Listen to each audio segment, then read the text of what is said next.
नमस्कार साथियों, एक बार फिर से स्वागत है आप सभी का। और आज हम आप बिहार पुलिस की जो ये नई बहाली है उसके लिए फिर से जो रुक्मिणी पब्लिकेशन का हम आपके लिए प्रैक्टिस सेट लगातार ला रहे हैं। तो इसमें आज ये तीसरा सेट है। तो इस सेट का आज पहला प्रश्न के साथ शुरुआत करते हैं बिना समय गंवाए। तो चलिए, पहला प्रश्न आज का है, इन विट्रो फर्टिलाइजेशन का संबंध निम्न में से किससे है। तो इस संबंध का जो आपका दिखाना है तो उसके लिए ऑप्शन है, ए जैव प्रौद्योगिकी से, बी अनुवांशिकी अभियांत्रिकी से, सी परखनली शिशु से एवं डी अति चालकता से।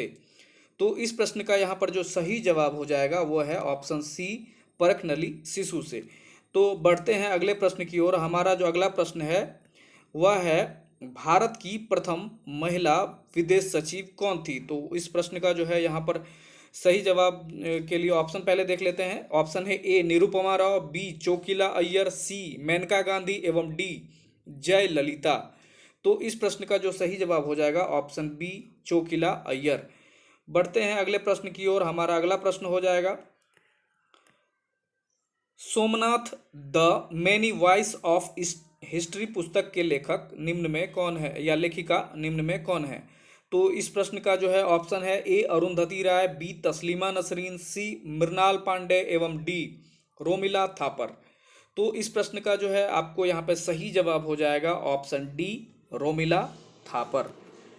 बढ़ते हैं हम अगले प्रश्न की ओर। हमारा अगला सवाल हो जाएगा, विश्व व्यापार संगठन WTO का वित्तीय सेवाओं संबंधी बहुउद्देशीय करार multilateral agreement of financial service कब लागू हुआ था। तो इस प्रश्न का जो है ऑप्शन देख लीजिए। पहले है जनवरी 1999, बी है मार्च 1999, सी है अप्रैल 1999 एवं डी इनमें से कोई नहीं। तो इस प्रश्न का जो है आपका सही जवाब हो जाएगा ऑप्शन सी, अप्रैल 1999। हमारा अगला सवाल हो जाएगा। अगला सवाल है हमारा, यहाँ पे देखिए, समावेशी समृद्धि के लिए आवश्यक है। तो समावेशी समृद्धि के लिए जो आवश्यक है उसका ऑप्शन देख लीजिए। पहले, ए अधोसंरचनात्मक सुविधाओं का विकास, बी कृषि का पुनरुद्धार, सी शिक्षा एवं स्वास्थ्य जैसी सामाजिक सेवाओं एवं डी में है उपयुक्त सभी। तो इस प्रश्न का यहाँ पर जो है सही आंसर जो है वह हो जाएगा ऑप्शन डी, यानी कि इसमें जो जितने हैं वो सारे हो जाएंगे। तो अगला प्रश्न की ओर हम बढ़ते हैं। ये तो हिंदी इंग्लिश का प्रश्न है, इंग्लिश और हिंदी का हम इसमें डिस्कस नहीं करेंगे। बढ़ेंगे अगले प्रश्न की ओर। अगला जो जीके का हमारा प्रश्न है ये है, डॉक्टर BR अम्बेडकर ने निम्नलिखित में से किसे heart and soul of the constitution कहा। तो इस प्रश्न का जो ऑप्शन है पहले वह देख लीजिए। ए है अभिव्यक्ति की स्वतंत्रता का अधिकार, बी है प्रस्तावना, सी है नीति निर्देशक तत्व एवं डी है संवैधानिक उपचारों का अधिकार। तो इस प्रश्न का जो है सही आंसर यहाँ पर हो जाएगा डी नंबर, संवैधानिक उपचारों का अधिकार। अर्थात जो BR अम्बेडकर जी के द्वारा इसे heart and soul of the constitution कहा गया था। तो इस प्रकार हम अगले प्रश्न की ओर बैठते हैं। अगला प्रश्न है हमारा, भारतीय संविधान के अनुच्छेद 20(2) में दोहरे जोखिम डबल जियोपैर्डी का अर्थ है, कोई व्यक्ति किसी आदेश की अवज्ञा के लिए दीवानी न्यायालयों में फौजदारी कार्यवाही के संग कार्यवाही नहीं की जा सकती है। बी में है, एक ही अपराध के लिए एक बार से अधिक न्यायिक कार्रवाई और दंड का भागी नहीं बनाया जा सकता है। सी में है यहाँ पर, विभागीय कार्रवाई में दंडित होने पर उस अपराध के लिए उसके विरुद्ध न्यायिक कार्रवाई नहीं की जा सकती है। एवं डी में है, न्यायालय से दोष सिद्ध होने पर उस अपराध के लिए विभागीय कार्रवाई द्वारा दंडित नहीं किया जा सकता है। तो इस प्रश्न का जो उपर्युक्त सही जवाब हो जाएगा इसका जो है ऑप्शन बी हो जाएगा यहाँ पर, कि एक ही अपराध के लिए एक आदमी को एक बार से अधिक न्यायिक कार्रवाई और दंड के लिए भागी नहीं बनाया जा सकता है। बढ़ते हैं अगले प्रश्न की ओर। हमारा अगला प्रश्न है, कोई व्यक्ति राष्ट्रपति के रूप में निर्वाचित होने का पात्र तभी होगा जब वह, इसमें से क्या होगा जो राष्ट्रपति बनने के लिए। ए है भारत का नागरिक हो एवं 35 वर्ष की आयु पूर्ण कर चुका हो, बी है लोकसभा का सदस्य निर्वाचित होने की योग्यता रखता हो, सी है भारत सरकार या राज्य सरकार या किसी अन्य लाभ के पद पर आसीन न हो, एवं डी है उपयुक्त सभी। तो इस प्रश्न का यहाँ पर सही जवाब हो जाएगा उपर्युक्त सभी। ये सभी आवश्यक है हमारे राष्ट्रपति के निर्वाचन के लिए। तो यहाँ पर फिर से अगले प्रश्न की ओर बढ़ जाते हैं। अगला प्रश्न है हमारा, राज्य के कार्यपालिका शक्ति का प्रधान कौन होता है? तो इस प्रश्न के लिए हम ऑप्शन देख लेते हैं पहले। ऑप्शन है ए राष्ट्रपति, बी राज्यपाल, सी मुख्यमंत्री एवं डी विधानसभा अध्यक्ष। तो इस प्रश्न का जो है सही आंसर हम देख लेते हैं। सही आंसर इसका पहले हो जाएगा, सही आंसर है हमारा बी राज्यपाल। एक्चुअली में क्या है कि जिस प्रकार हमारा जो संसद है वह 3 अंगों से बना है, राष्ट्रपति, राज्यसभा और लोकसभा, उसी प्रकार हमारा जो विधानमंडल होता है वह 3 राज्यपाल, विधान सभा और अगर कहीं कहीं अगर विधानमंडल है जिसमें एक विधान परिषद भी है तो उसको लेकर के बनाया जा सकता है। यहाँ पे राज्य में आपको विधानसभा का जो विधान परिषद होता है उसे उच्च सदन कहा जाता है। ये बहुत से राज्यों में नहीं है, कुछ राज्यों में है। तो अगला प्रश्न है हमारा, जिला परिषद का सचिव होता है, इसमें आपको ऑप्शन बताना है। ऑप्शन है ए जिला विकास पदाधिकारी, बी है जिला अधिकारी, सी है प्रखंड विकास पदाधिकारी एवं डी है अनुमंडलीय पदाधिकारी। तो इस प्रश्न का जो है हम सही आंसर यहाँ पर हो जाएगा ऑप्शन ए जिला विकास पदाधिकारी।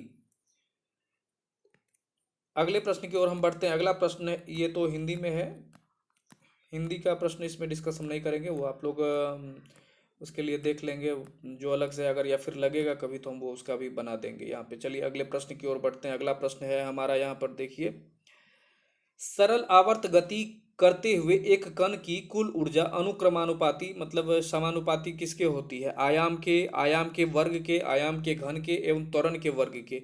इसका सही जवाब हो जाएगा आपका ऑप्शन बी आयाम के वर्ग के। अगले प्रश्न की ओर बढ़ जाते हैं हम। अगला प्रश्न है हमारा, बर्नौली का प्रमेय निम्न में से किस पर लागू होता है? तो बर्नौली का प्रमेय आपको यहाँ देखना है निम्नलिखित में से किस पर लागू होता है। तो इस प्रश्न के लिए पहले ऑप्शन देख लेते हैं हम। ऑप्शन है हमारा द्रवों के प्रवाह पर, बी है ऊष्मा के प्रवाह पर, सी है विद्युत धारा के प्रवाह पर एवं डी है प्रकाश विद्युत क्षेत्र पर। तो इस प्रश्न का जो सही आंसर हो जाएगा वह है द्रवों के प्रवाह पर। तो इस प्रश्न का सही आंसर ये हो गया द्रवों के प्रवाह पर। बढ़ते हैं अगले प्रश्न की ओर। हमारा अगला प्रश्न हो जाएगा, अगला प्रश्न है हमारा, सामान्य द्रव्यमान वाले पदार्थ के एक समान गोला, डिस्क तथा ठोस सिलेंडर अनंत तल पर विरामावस्था से लुढ़काए जाते हैं। निम्नलिखित में से कौन सा पहले तल पर पहुंचेगा? तो ऑप्शन है ए ठोस गोला, बी है डिस्क, सी है ठोस सिलेंडर एवं डी है सभी। तो इस प्रश्न का यहाँ पर जो है आपको सही आंसर ये हो जाएगा ठोस गोला। यहाँ पे एक मिनट टिक लगा देते हैं आपका, ठोस गोला। तो बढ़ते हैं अगले प्रश्न की ओर बढ़ जाते हैं। हमारा अगला प्रश्न यहाँ पे हो जाएगा, प्रकाश की किरणें एक समतल दर्पण पर अभिलंबवत आपतित होती है, इसमें उत्पन्न विचलन क्या है?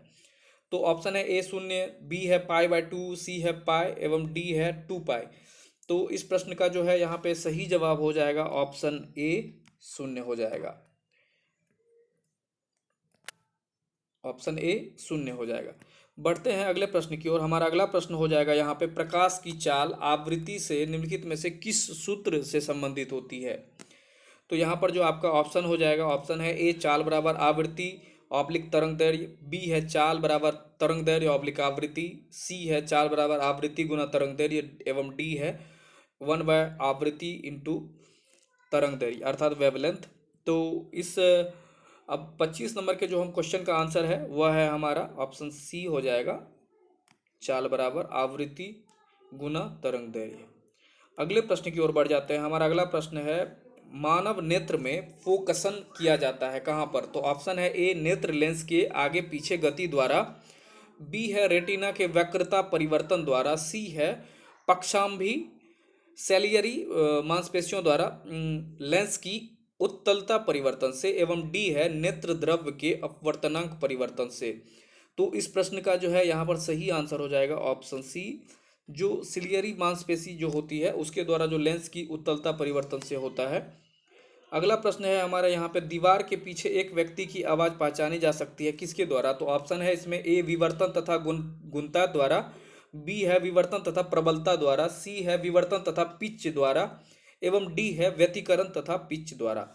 तो इस प्रश्न का हम यहाँ पर सही आंसर लगाते हैं ऑप्शन ए विवर्तन तथा गुणता द्वारा। बढ़ते हैं अगले प्रश्न की ओर। हमारा यहाँ पे अगला प्रश्न हो जाएगा, गैल्वेनोमीटर को अमीटर में बदलने के लिए इसमें तार लगाया जाता है? ऑप्शन है ए निम्न प्रतिरोध श्रेणी क्रम में, बी है उच्च प्रतिरोध श्रेणी क्रम में, सी है आपका यहाँ पर निम्न प्रतिरोध समानांतर क्रम में, एवं डी है उच्च प्रतिरोध समानांतर क्रम में। तो इस प्रश्न का जो यहाँ पर सही आंसर हो जाएगा आपका है वह है ऑप्शन सी निम्न प्रतिरोध समानांतर क्रम में। अगले प्रश्न की ओर हम बढ़ते हैं। अगला प्रश्न है हमारा अस्थाई चुंबक बनाए जा सकते हैं कैसे? तो ऑप्शन है ए कोबाल्ट से, बी एल्यूमिनियम से, सी सोने से, एवं डी सिल्वर से। तो इस प्रश्न का जो है सही जवाब ये होगा कोबाल्ट से। अगले प्रश्न की ओर बढ़ते हैं। प्रश्न है एक ट्रांसफार्मर प्रयोग किया जाता है किस चीज के लिए? ट्रांसफार्मर का क्या काम है वो इसमें पूछा जा रहा है। ऑप्शन है ए द्विष्ट धारा को प्रत्यावर्ती धारा में बदलने के लिए, और बी है प्रत्यावर्ती धारा को प्राप्त करने में, सी है पर्याप्त द्विष्ट धारा प्राप्त करने में, एवं डी है प्रत्यावर्ती धारा को द्विष्ट धारा में बदलने के लिए। तो इस प्रश्न का जो है यहाँ पर सही जवाब हो जाएगा पर्याप्त प्रत्यावर्ती धारा, जो हमारा जो बिजली वाला करंट होता है उसको धारा प्राप्त करने में इसके लिए यूज किया जाता है इसको। अगला प्रश्न यहाँ पे मैथ से है, तो मैथ का हम छोड़ देते हैं, हिंदी इंग्लिश और मैथ का छोड़ देंगे, इससे सभी से लगभग 10-10 प्रश्न आते हैं, तो आप उनको देख लेंगे। अगला प्रश्न है हमारा हड़प्पा सभ्यता संबंधित है किस युग से? तो ऑप्शन है ए कांस्य युग, बी है नव पाषाण युग से, सी है नव पाषाण युग से, एवं डी है लौह युग से। तो इस प्रश्न का यहाँ पर सही जवाब हो जाएगा ऑप्शन ए कांस्य युग से। हड़प्पा को हम लोग कांस्य युगीन भी सभ्यता बोलते हैं। हड़प्पा सभ्यता का सिंधु सभ्यता, कांस्य युगीन सभ्यता, इन सब सारे मोहनजोदड़ो की सभ्यता सभी सभ्यता से जाना जाता है। अगला प्रश्न है हमारा जैन परंपरा के अनुसार पहले तीर्थंकर कौन थे? तो आपके लिए जो इसका ऑप्शन है, ऑप्शन देख लीजिए पहले। ऑप्शन है ए स्थूलबाहु, बी है अग्निसार, सी है ऋषभदेव, एवं डी है हेमचंद्र। तो इस प्रश्न के हिसाब से आप बहुत आसानी से आप इसका आंसर जो है वो लगा सकते हैं, ऑप्शन सी। तो इस प्रश्न का जो है सही जवाब हो जाएगा ऑप्शन सी। पहले जो थे ऋषभदेव थे, और हमारे 24वें तीर्थंकर महावीर स्वामी जी थे। तो अगला प्रश्न की ओर बढ़ते हैं। अगला प्रश्न है हमारा महाबोधि मंदिर या महान जागृति मंदिर जो बौद्ध मंदिर है कहाँ स्थित है? आपके ऑप्शन है ए तमिलनाडु, बी बिहार, सी महाराष्ट्र, एवं डी आंध्र प्रदेश। तो इस प्रश्न का जो सही आंसर हो जाएगा वह है ऑप्शन बी बिहार। महाबोधि मंदिर जो आपका बिहार में है वो गया में। अगला प्रश्न है हमारा ऑप्शन पहले इसका प्रश्न देख लेते हैं। हर्षवर्धन की मृत्यु कब हुई थी? तो ऑप्शन है ए 647 ईस्वी, बी 648 ईस्वी, सी 640 ईस्वी, एवं डी 635 ईस्वी। तो इस प्रश्न का जो है सही आंसर हो जाएगा हमारा ऑप्शन ए 647 ईस्वी। आप लोगों को यह भी जानकारी होना चाहिए कि जो चीनी यात्री हर्षवर्धन थे वह इन्हीं के शासनकाल में आए थे, और लगभग यहाँ पर 15 साल तक यहाँ पर बौद्ध धर्म की शिक्षा ग्रहण किए, और इन्हीं के दरबार में, हर्षवर्धन के दरबार में ही ह्वेनसांग आए थे। अगला प्रश्न है हमारा महमूद गजनवी के साथ भारत आने वाला प्रसिद्ध इतिहासकार कौन था? तो ये तो फेमस इतिहासकार हैं, लेकिन फिर भी इसका प्रश्न पहले देख लेते हैं। ऑप्शन ए है फरिश्ता, बी है अलबरूनी, सी है अफीफ, एवं डी है इब्न बतूता। तो इस प्रश्न का जो सही जवाब है वह हो जाएगा ऑप्शन बी अलबरूनी। अलबरूनी के द्वारा ही तहकीकात हिंद और बहुत सारा इतिहास जो हमारा जानने में बहुत मदद मिलता है, इन्हीं के द्वारा लिखा गया था। गजनी जो इनका जो बहुत सोमनाथ मंदिर पर लूटा गया आक्रमण, वो बहुत महत्वपूर्ण और फेमस आक्रमण था भारत के खिलाफ। और इब्न बतूता इसमें आपको जो है वह मोहम्मद बिन तुगलक के समय में आया था, यह मोरक्को का निवासी था। अगला प्रश्न की ओर हम बढ़ते हैं। अगला प्रश्न है हमारा प्रशासन का बुनियादी और आवश्यक तत्व कौन सा है? ऑप्शन है ए बजट, बी संगठन, सी अनुशासन, एवं डी प्रशासनिक कानून। तो यहाँ पर इस प्रश्न का जो है सही जवाब हो जाएगा ऑप्शन बी संगठन। ऑर्गेनाइजेशन किसी भी जो एडमिनिस्ट्रेशन के लिए है वो बहुत बड़ी ज़रूरत होती है। अगला प्रश्न हम बढ़ते हैं। जो अगला प्रश्न है बाबर ने तुजुक ए बाबरी किस भाषा में लिखी थी? ऑप्शन है ए फारसी, बी तुर्की, सी उर्दू, एवं डी अरबी। तो इस प्रश्न का हमारा जो यहाँ सही जवाब हो जाएगा ऑप्शन है बी तुर्की भाषा में। अगले प्रश्न की ओर बढ़ते हैं। अगला प्रश्न है हमारा पलासी का मैदान अर्थात पलासी का जो युद्ध हुआ था वह मैदान कहाँ स्थित है? ऑप्शन है ए बिहार, बी आंध्र प्रदेश, सी उड़ीसा एवं डी पश्चिम बंगाल। तो जो इस प्रश्न का सही जवाब हो जाएगा ऑप्शन डी पश्चिम बंगाल। पलासी का ही ये युद्ध 1757 में जो लड़ा गया था सिराजुद्दौला एवं लॉर्ड क्लाइव के बीच में, तो यही एक ऐसा युद्ध था जिसने ये सिद्ध कर दिया कि अब भारत पे कुछ ही समय के बाद या 200 वर्षों तक लगभग उन्होंने 1757 से लेकर के 1857 तक तो इन्होंने कंपनी के गवर्नर जो डायरेक्टर थे उनके द्वारा शासन किया गया। उसके बाद फिर 1857 से लेकर 1947 तक वायसराय अर्थात जो ब्रिटिश क्राउन के अंतर्गत हम इन्होंने अंग्रेजों ने हम पर शासन किया। तो ये पलासी का युद्ध जो है 1757 ईस्वी में पश्चिम बंगाल में लड़ा गया था। तो अगले प्रश्न की ओर बढ़ते हैं। अगला प्रश्न है हमारा, भारतीय राष्ट्रीय कांग्रेस का अध्यक्ष निर्वाचित होने वाला प्रथम यूरोपियन कौन था? ऑप्शन है ए ओह्यूम, बी है जॉर्ज यूले, सी है विलियम वेडरबन एवं डी है अल्फ्रेड वेब। तो इस प्रश्न का जो सही जवाब हो जाएगा ऑप्शन है, इसका जो सही जवाब हो जाएगा ऑप्शन बी जॉर्ज यूले। तो इसमें जो है ए ओह्यूम जो है इसमें भारतीय राष्ट्रीय कांग्रेस के संस्थापक थे। जॉर्ज यूले ये पहले अंग्रेज बने, उसके बाद जो है अल्फ्रेड वेब ये दूसरे थे और विलियम वेडरबन तीसरे अंग्रेज थे जो इनके भारतीय राष्ट्रीय कांग्रेस के अध्यक्ष बने, कांग्रेस के अध्यक्ष बने थे। तो अगला प्रश्न है किस अच्छा एक मिनट इसको छोटा कर लेते हैं। अगला प्रश्न है हमारा, किस उष्णकटिबंधीय खाद्य फसल के लिए 27 डिग्री सेल्सियस का तापक्रम एवं 100 सेमी से अधिक वर्षा की आवश्यकता पड़ती है? तो इस प्रश्न का ऑप्शन पहले देख लीजिए। ए है गेहूं, बी है मकई, सी है चावल एवं डी है जौ। तो इस प्रश्न का जो है यहाँ पर सही जवाब हो जाएगा चावल। चावल के लिए आपको जो है 27 डिग्री सेल्सियस का जो टेम्परेचर होना चाहिए और 100 सेमी से अधिक वर्षा की जरूरत पड़ेगी। अगला प्रश्न है हमारा, चावल अनुसंधान संस्थान कहाँ है? ऑप्शन है ए कोलकाता, बी है वर्धमान, सी है त्रिवेंद्रम एवं डी है कटक। तो इस प्रश्न का जो सही जवाब हो जाएगा वो है आपका ऑप्शन डी कटक, उड़ीसा में है। और अगर पूछा जाए केंद्रीय, तो हमारे भारत का हो गया केंद्रीय। अगर पूछा जाए कि पूरे विश्व का जो है, विश्व का जो चावल अनुसंधान संस्थान कहाँ है, तो वो फिलीपींस की राजधानी मनीला में है। तो इसका भी ध्यान रखेंगे। जो विश्व चावल अनुसंधान संस्थान जो है वह फिलीपींस की राजधानी मनीला में है। बढ़ते हैं अगले प्रश्न की ओर। हमारा अगला प्रश्न है, भारत का वह सबसे बड़ा बंदरगाह कौन सा है जो कुल निर्यात के 5वें भाग को संभालता है? तो इसके लिए ऑप्शन है ए कोलकाता, बी चेन्नई, सी मुंबई एवं डी विशाखापट्टनम। तो इस प्रश्न का यहाँ पर जो है सही जवाब हो जाएगा ऑप्शन सी मुंबई। मुंबई का जो ये नाहवा सेवा बंदरगाह है ये बहुत बड़ा बंदरगाह है।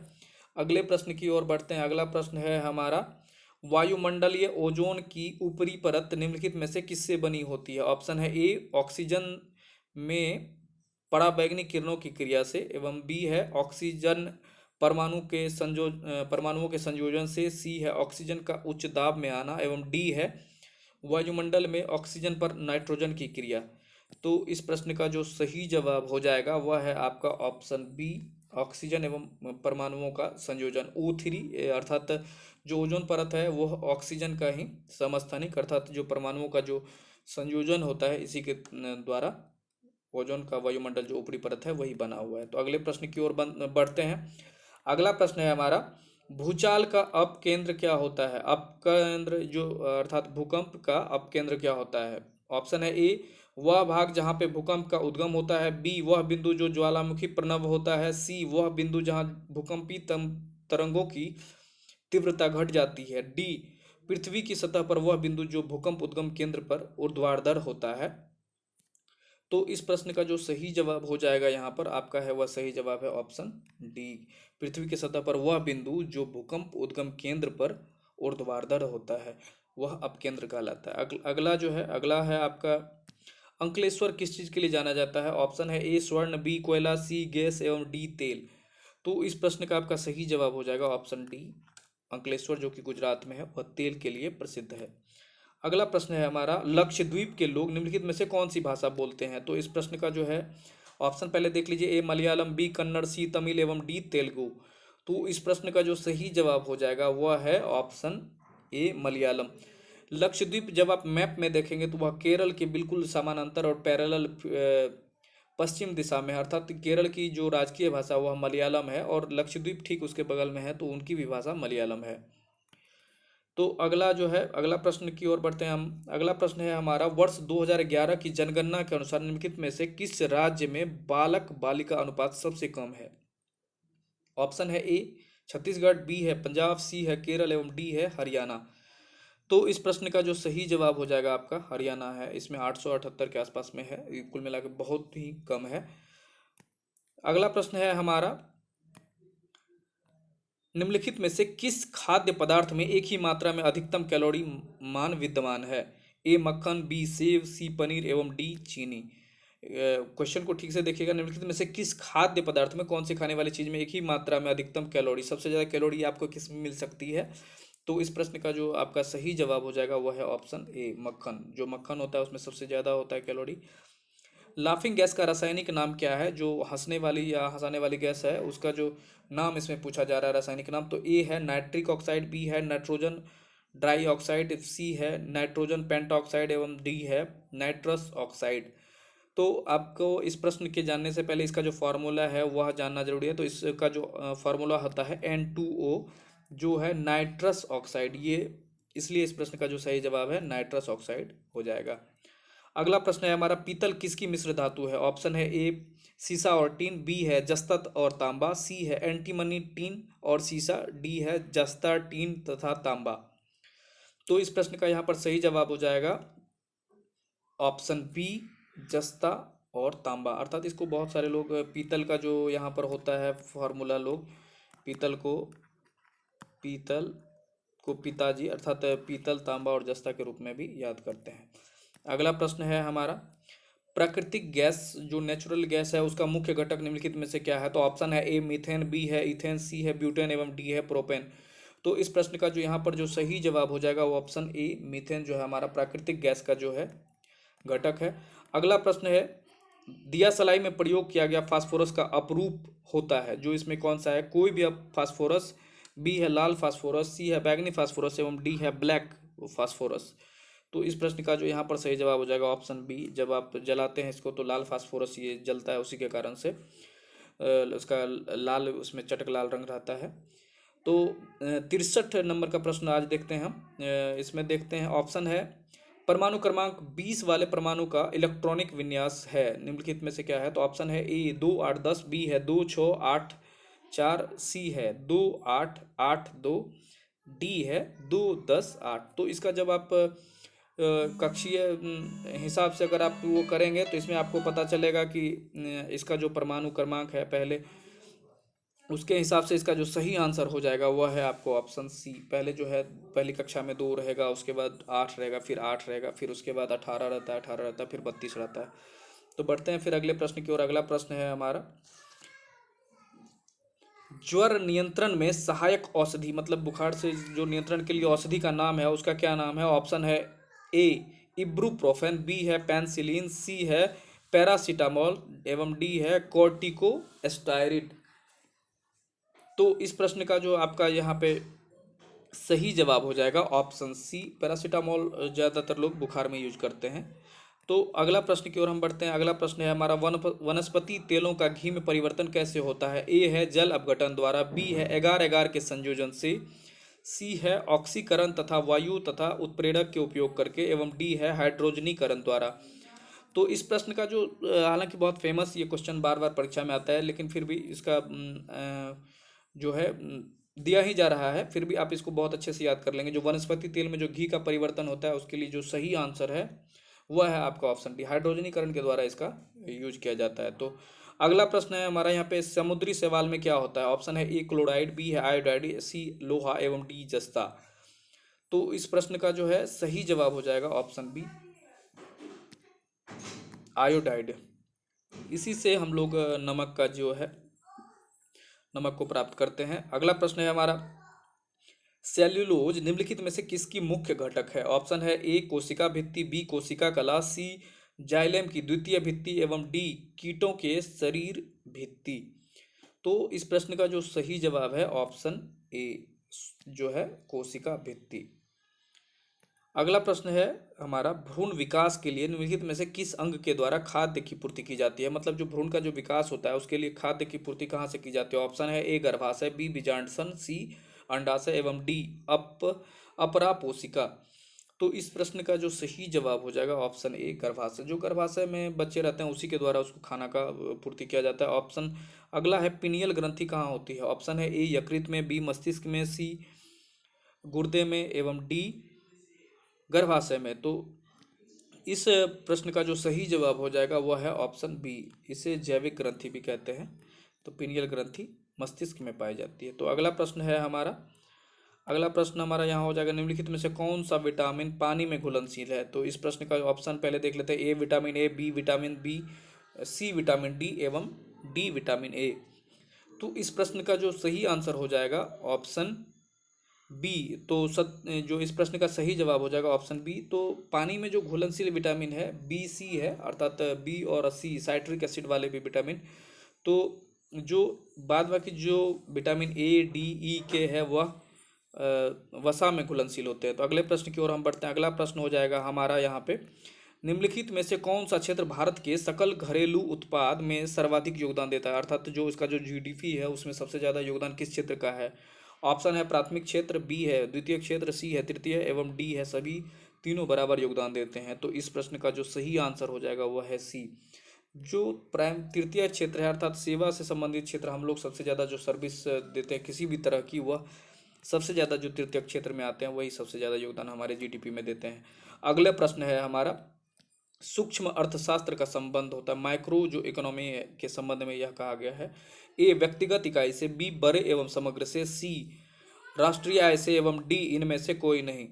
तो इस प्रश्न का जो सही जवाब हमारा हो जाएगा ऑप्शन ए व्यक्तिगत इकाई से। तो अगले प्रश्न की ओर बढ़ते हैं। अगला प्रश्न है हमारा, जून 2023 तक भारत में कुल कितने रामसर स्थल हैं? तो रामसर स्थल जो जो ईरान के शहर रामसर में जो कन्वेंशन हुआ था हमारा, उसी के बारे में, ये रामसर के बारे में पूछा जा रहा है।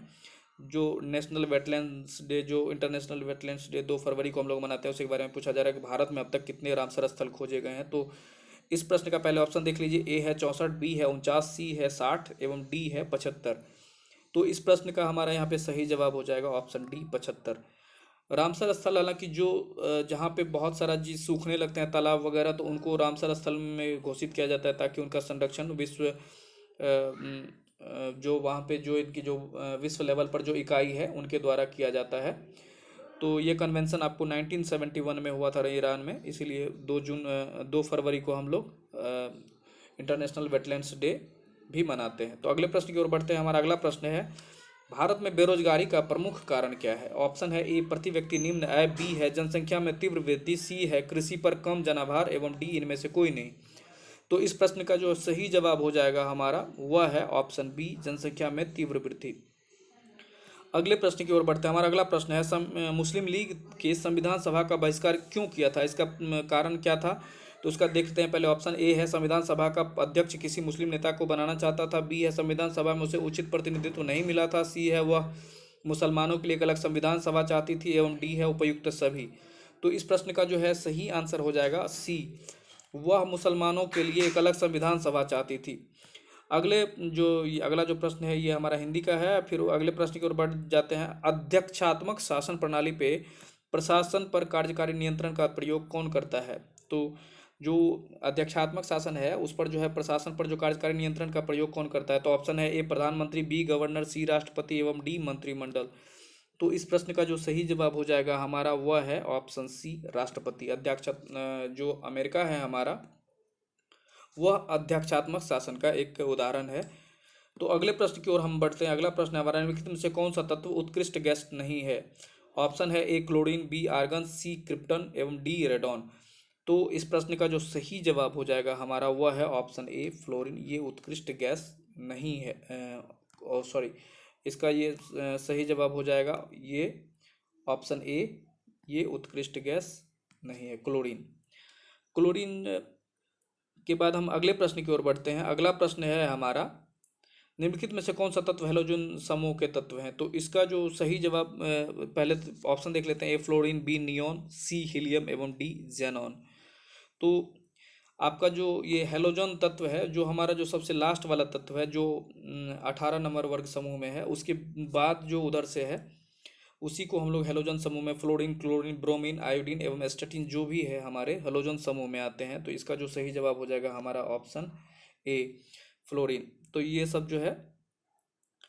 अगले प्रश्न की ओर बढ़ते हैं। अगला प्रश्न है हमारा, निम्नलिखित में से कौन क्या जल से भी हल्का होता है? तो ऑप्शन है ए एल्यूमिनियम, बी है सोडियम, सी है मैग्नीशियम एवं डी है मैग्नीज। तो इस प्रश्न का हम जो सही जवाब हो जाएगा ऑप्शन बी, सोडियम। सोडियम का जो परमाणु भार है वह आपको जो इसका जो एटॉमिक नंबर है 11 है, और जो इसका जो जल से हल्का होने के लिए इसका चूंकि परमाणु भार और इसके जो हल्का होने का रीजन है वह है H2O, अर्थात जो हमारा वो पूछा जा रहा है कि उसका भार है, जैसे कि ऑक्सीजन का 16 हो गया, और इसका ये ऑक्सीजन का जब परमाणु क्रमांक देखेंगे 8 है, और इसका दोनों का देखेंगे तो 8 2 मिला के 10 हो रहा है, और सोडियम का 11 हो रहा है। तो कुल मिला के यहाँ इसको हल्का माना जा रहा है, और जब वेट करेंगे तो वेट में ये डबल हो जा रहा है लगभग। तो यहाँ पर हल्का होने का रीजन एक ही है, एल्यूमिनियम का आपको 13 हो जाता है, मैग्नीशियम का 12 हो जाता है। तो इसीलिए यहाँ जो पूछा जा रहा है कि हल्का कौन है, तो हल्का होने का रीजन यही है कि परमाणु क्रमांक, जैसे कि हाइड्रोजन का 1 होता है तो 2 हाइड्रोजन परमाणु और 1 ऑक्सीजन जिसका 8 होता है, तो 8 2 10 होता है, और सोडियम इसमें हल्का हो गया, इसका 11 हो गया। ठीक है। अगले प्रश्न की ओर बढ़ते हैं। हमारा अगला प्रश्न है, भारत में दल बदल विरोधी अधिनियम कब बना? इसका जो ऑप्शन पहले देख लेते हैं। ए है 1984, बी है 1985, सी है 1986 एवं डी है 1987। तो जो इस प्रश्न का सही जवाब हो जाएगा वह है ऑप्शन बी, 1985 में 52वें संविधान संशोधन के द्वारा दल बदल अधिनियम लागू किया गया था। तो अगले प्रश्न की ओर बढ़ते हैं। फुटबॉल टूर्नामेंट संतोष ट्रॉफी 2023 का खिताब किसने जीता है? इसके जो ऑप्शन पहले देख लीजिए। ए कर्नाटक, बी मेघालय, सी केरल एवं डी तमिलनाडु। तो इस प्रश्न का जो सही जवाब हो जाएगा ऑप्शन ए कर्नाटक। अगले प्रश्न की ओर बढ़ जाते हैं। अगला प्रश्न है हमारा, निम्नलिखित में से कौन सबसे अधिक तन्य धातु है? ऑप्शन है ए सिल्वर, बी आयरन, सी टंगस्टन एवं डी गोल्ड। तो इस प्रश्न का जो सही जवाब हो जाएगा वह है आपका ऑप्शन डी गोल्ड। जो सोना है सबसे तन्य, अर्थात इसको जितना लंबा कर लीजिए वो जल्दी टूटता नहीं है, वो तन्य धातु माना जाता है। अगला प्रश्न है हमारा, वर्ल्ड प्रेस फ्रीडम इंडेक्स 2023 में भारत किस स्थान पर रहा है? तो ये जो पूरे विश्व में जो हमारे किस देश में पत्रकारों की क्या स्थिति है या कितनी आज़ादी उन्हें मिला हुआ, इस पर ये रिपोर्ट संचालित की जाती है, जिसे रिपोर्टर्स विदाउट बॉर्डर के द्वारा संचालित किया जाता है। तो इस प्रश्न का जो सही जवाब के लिए पहले ऑप्शन देख लेते हैं। ए है 150, बी है 148, सी है 137 एवं डी है 161। तो इस प्रश्न का हमारा यहाँ पर सही जवाब हो जाएगा ऑप्शन डी। तो कुल मिला के भारत में पत्रकारों की स्थिति इन सूचना के हिसाब से सही नहीं है। तो अगला प्रश्न की ओर बढ़ते हैं। अगला प्रश्न है हमारा, पौधों में श्वसन के अंतिम उत्पाद होते हैं। ऑप्शन है ए CO2,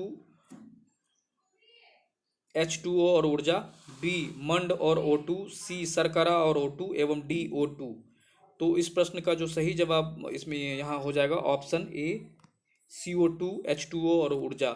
अगले प्रश्न की ओर हम बढ़ते हैं। अगला प्रश्न है हमारा, एक मुद्रा जिसकी विनिमय दर में लगातार गिरने की प्रवृत्ति हो वह कहलाती है? ए दुर्लभ मुद्रा, बी सुलभ मुद्रा, सी स्वर्ण मुद्रा एवं डी गर्म मुद्रा।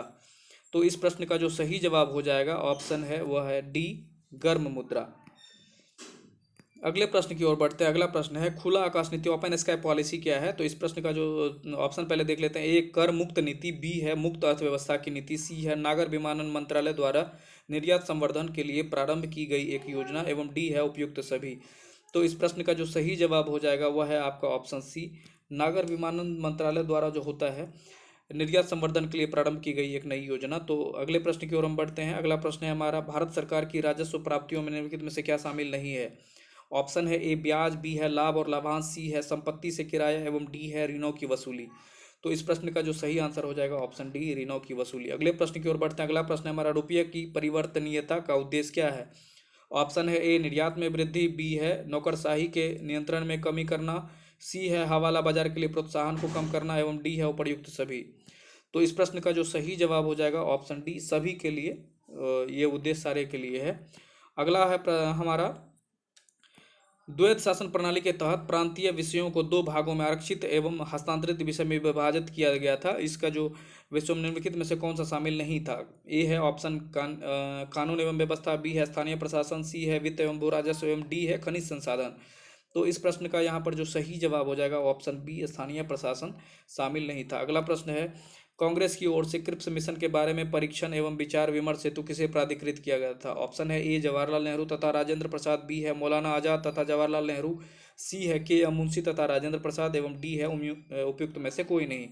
तो इस प्रश्न का जो सही जवाब हो जाएगा आपको ऑप्शन बी मौलाना आजाद और जवाहरलाल नेहरू। अगला प्रश्न है हमारा, justice D Y Chandrachud Bharat के किस नंबर के न्यायाधीश हैं?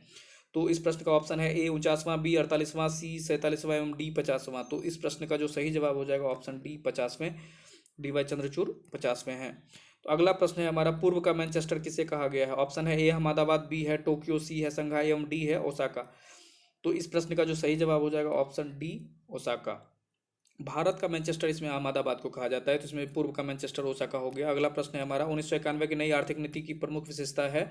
ऑप्शन ए उदारीकरण, बी है अधिक बाजार अभिमुखीकरण, सी है निजी क्षेत्र का विस्तार एवं डी है उपयुक्त सभी।